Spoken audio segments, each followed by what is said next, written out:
what were the objectives of AFCOD when we set out to bring all of us together over these 3 days? So the very first one was a political mobilization towards moving and getting to a common African position on debt, which would be anchored around AFRODAD's African Borrowing Charter, which many of us would have heard about over the past 3 days.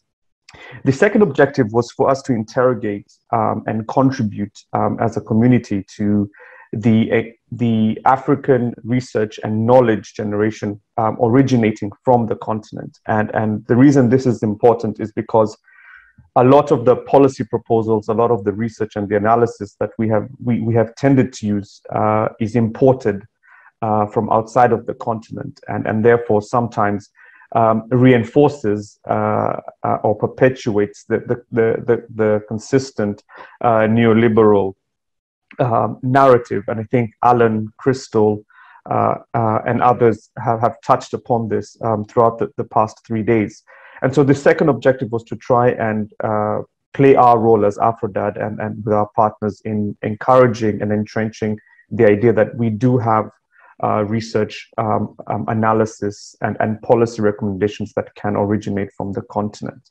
And the third objective was really to reinvigorate the public debt movement and mobilization at the country level, at the citizen level, where it really has the most direct impact and affects most directly citizens, as we saw from the watch parties. For those who were able to join, at the end of each day, we had a watch party dubbed Voices of the Indebted, where there was perspectives from citizens on what the debt agenda actually means for them. And so we set out like this, and over the past 3 days, I will try and capture each of these in our different, according to the different pillars and objectives. So with regard to political mobilization and the movement towards a common African position, a few things did come out as being very, very clear. First and foremost is right from the speech, the opening speeches on Wednesday to the session that has just concluded, is the inadequacies of the current debt relief measures globally, but even more so for the continent. This exists in a way that will leave the continent potentially more worse off than it currently is, because a lot of the debt relief measures are not fit for the context of the African continent. The second thing that came out very clearly under the political mobilization or the political conversation was the incoherent and exclusion of private creditors, which is undermining debt relief negotiations and creating this vicious cycle of borrowing to pay debt. And I think this was something that permeated throughout the conversations on the political side. And then a very powerful message that also came out was that African governments are choosing debt servicing over protecting their citizens. And again, the impacts therein of such policy choices being very stark, as elucidated by Crystal, Memory Kachambwa on Wednesday, Alan just now, and also earlier on in the week. So we are seeing at the political level that governments, as a result, are choosing debt servicing. And that finally, that the current international architecture, as Karimi has just noted, is not working for Africa and her people. And therefore, there is a need to deliberately purpose to try and change this architecture in a manner that benefits the continent. In terms of the second pillar or the second objective, or what we are trying to do around the research and knowledge, we are in a moment in time with this crisis where we can actually challenge the status quo academically, ideologically, and philosophically. Crystal, with the Nawi AfriFem Microeconomics Collective, together with the African Sovereign Debt Justice Network, the Tama Foundation, the Jesuit the Jesuit Ecological Network for Africa, all came together in different sets of papers and showed that, that there is African knowledge that can be generated from the continent, that there is an African perspective that can actually be put forward into the international space in terms of research and analysis. And so this idea that, that capacity in one way or another does not exist on the continent really is something that we need to challenge, and is something that needs to be overhauled quite severely. The second thing that came out here is that the narrative around colonial economics, neoliberal economics, needs to be checked. It's not working for the continent. It is leaving us in a constant state of perpetual dependency and perpetual crisis management.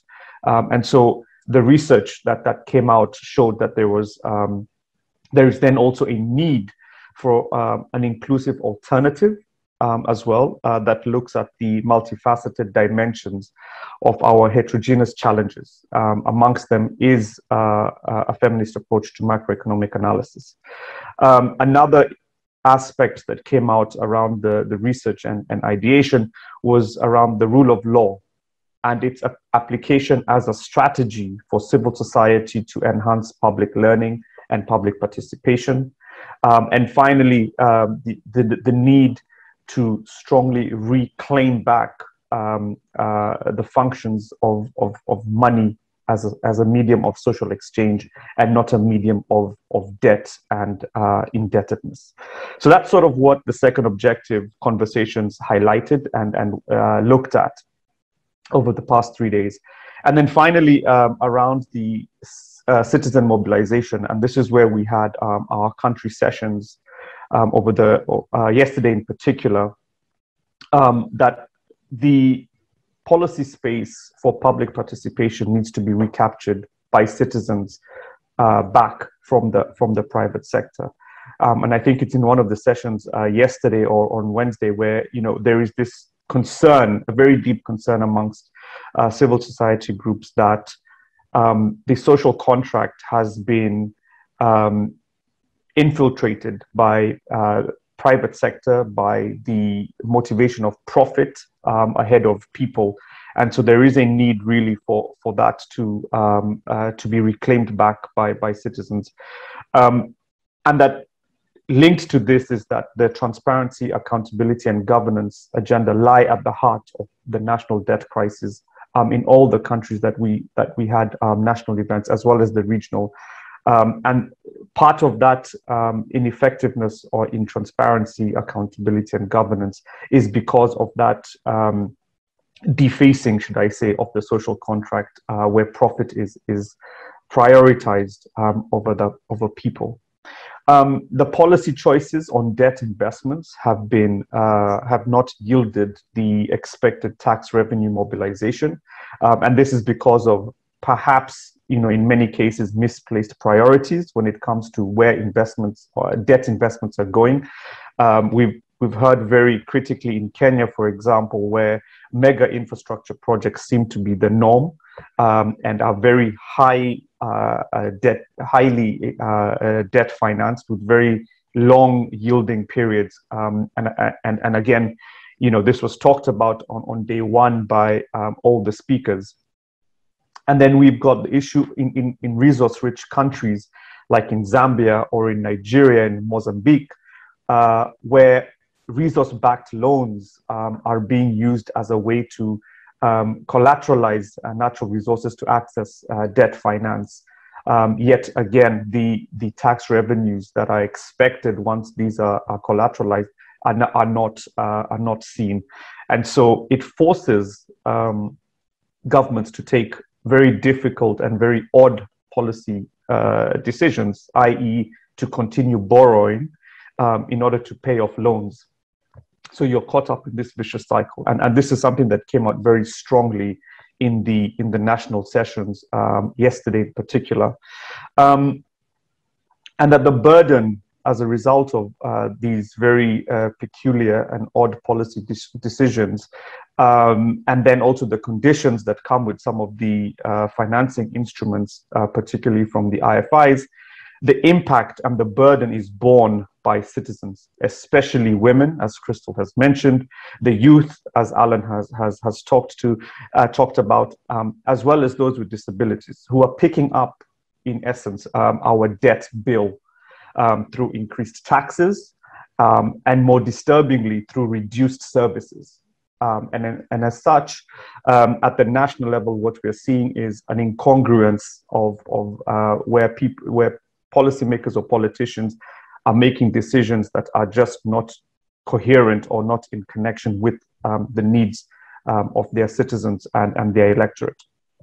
And so, with that for me is, how the conference has gone over the past 3 days, how the conversation had evolved, and we've been very lucky to have such a rich set of conversations. And what we then did, after trying to bring all these things together, is we've come up with what we're calling the Harare Declaration 2021, a new debt movement to make Africa a rule maker and not a rule taker. Now, this is a conference communique that we have developed, and if you will permit me, I will share my screen just for a few minutes so that colleagues can see the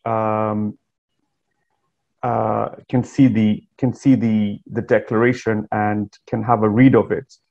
And I won't go through it word for word, but I will ask, through the chat function, if colleagues may want to endorse this as the conference statement, and we can put the link in the chat function. Endorse this as the official communique of the conference coming out of the 3 days. The preamble is the context under which the AFCOD was held, which is primarily the debt crisis that has been accelerated due to the pandemic and the resulting financial crunch that is affecting our governments, and that we understand through the global pandemic that it will lead to about 39 million African citizens being pushed into extreme poverty in 2021. That women and female-headed households will represent a large proportion of the newly poor due to the pandemic. That the youthful generation will be saddled with the burden of debt that has been accrued today, while restricting access to future financing to meet deficits, which is an oxymoron to what Alan talked about, the youthful population being an engine for structural transformation, and that governments are prioritizing debt servicing over the protection of lives and livelihoods. And in view of all of these prevailing contexts, collectively as voices from the conference, we acknowledge that finance has been curtailed due to the onset of the health pandemic. We have a broken global financial architecture. The return on investment to resources, including debt, are not yielding tax revenue mobilization. The current debt and financial architecture is not working for Africa. The youth bulge is a missed opportunity. The domestic resource mobilization efforts are hindered not just by debt, but also illicit financial flows as well, and other overly generous tax incentives and aggressive corporate tax planning behavior by multinational corporations. That the interaction of Africa's interaction in the global economy is affected by its partners and financing arrangements. And the increasing privatization or financialization of assistance means that there is an increasing bias towards loan type financing, whether it's ODA, whether it is public-private partnerships, foreign direct investment, and so on. And so in view of these observations, we are concerned that the restructuring and the reprofiling initiatives on debt don't go far enough. The measures are inadequate. The lack of commitment by the IFIs to and commercial and private creditors to commit to being part of a sustainable solution is undermining the recovery and will protract the recovery period for Africa. And that the global decision-making power still remains unbalanced, with a minority making rules for the majority. And without taking bold steps to resolve the debt crisis, we risk not achieving the objectives under Agenda 2063. So, in view of all of those, the conference seeks to adopt this Harare Declaration that prioritizes a push for national, continental, and global levels for reforming the global architecture, that calls on African governments to lead in developing a common African position and consensus on sovereign debt, to urge governments to work with their national legislatures to strengthen oversight in transparency, accountability in debt negotiations, adopt alternative approaches, for example, a feminist lens to macroeconomic research, analysis, and policy formulation, an African-derived and led green recovery that is in tandem with the African Union's Agenda 2063, and rescuing money as a medium for social exchange and not that of indebtedness. The Harare Declaration that would reclaim back the social contract that embodies the relationship between citizen and the state, and where power lies with people, as the right holders, and accountability becomes the responsibility of the state as a duty bearer. And that we endorse the conference clarion call for Africa to be a rule maker and not a rule taker. So that's sort of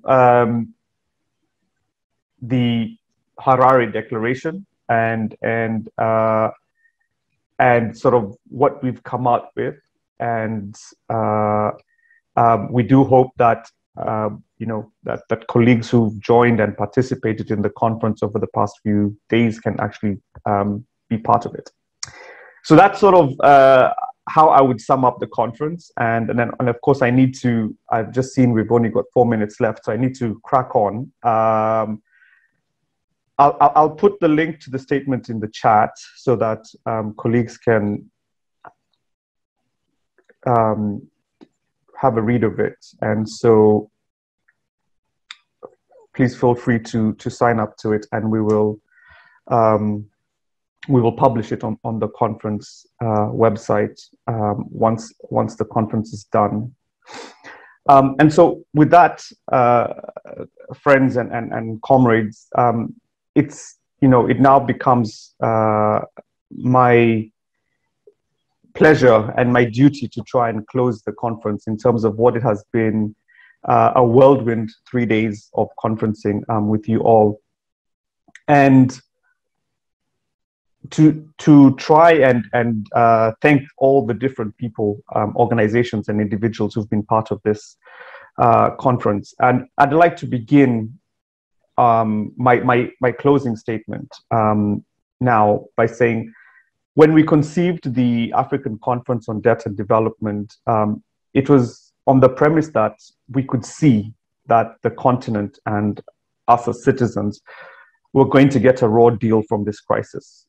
And as I've mentioned over the past 3 days, we've seen this actually happening, whether it is on the debt relief measures, the vaccination access, social protection, fiscal space to protect citizens, and the disproportionate impacts on women, youth, and wider marginalized communities. All these elements have been touched upon by all our speakers, right from the opening remarks by Professor Atia Waris to the session that had just concluded before I took over to give my remarks. But the context goes a little bit further than that. Last year, during our annual summer school in Kariba in North Zimbabwe, under very, very hot conditions, I think temperatures reached around 39 degrees, I profferred from a speech by the late Professor Wangari Maathai, who is a Kenyan environmentalist and Nobel laureate, who about each one of us being a hummingbird to put out a fire or the fire that is destroying our continent on different fronts. being either politically voiceless on our destiny, economically subordinate to external beneficiaries, or socially excluded from opportunities for success. And the inaugural AFCOD, the African Conference on Debt and Development, has been about each one of us being that hummingbird to extinguish this fire and replacing it with a renewed sense of purpose and replacing it with a new movement that actually puts and positions us as citizens at the center of everything that is good that comes out of this continent, and that positions Africa indeed as a rule maker and not a rule taker. The African Conference on Debt and Development is more than just a coming together of colleagues and comrades over 3 days to have a conversation and hang out. It's about the identity of AFRODAD as an organization. Within our name, we have the F stands for forum, and this is exactly what we thought the AFCOD would be, is a forum where we have a conversation about the issues that are affecting the continent. It was about our identity as a network, where we actually get an opportunity to meet different expertise areas, different groupings that are working on similar issues. But more importantly, it was about the intersectionality and diversity of issues that are affecting the continent, and where debt becomes the central theme, or is the central theme, in terms of it's how it affects our lives and the impacts it has, not just today because of the current crisis, but in the future, as we've talked about, in terms of how young people in particular are going to be saddled with the burden of paying back this debt. And so it was with that in mind that we set out to have this conference and bring all of us together over these past 3 days to have a frank and honest conversation about it. The conversation doesn't have to end here. Keep the conversation going on social media. We have been trending over the last 3 days, and we have lots of other events coming up with AFRODAD as well. So be sure to follow all of the happenings on their website as well as on social media. They are on Instagram, they are on Twitter, they are on Facebook, they are on YouTube. Please do go and follow them right now so you can stay up to date with all of the events that they have planned. The hashtag that we've been using is AFCOD 2021, hashtag Africa Rule Maker, hashtag Africa Economic Justice. Tell us, to you, what it really means for Africa to be a rule maker. To read and sign the Harare Declaration, go to www.afrodad.org/initiatives. Click on AFRODAD Conference on Debt and Development, and then read more. And finally, the outcome statement.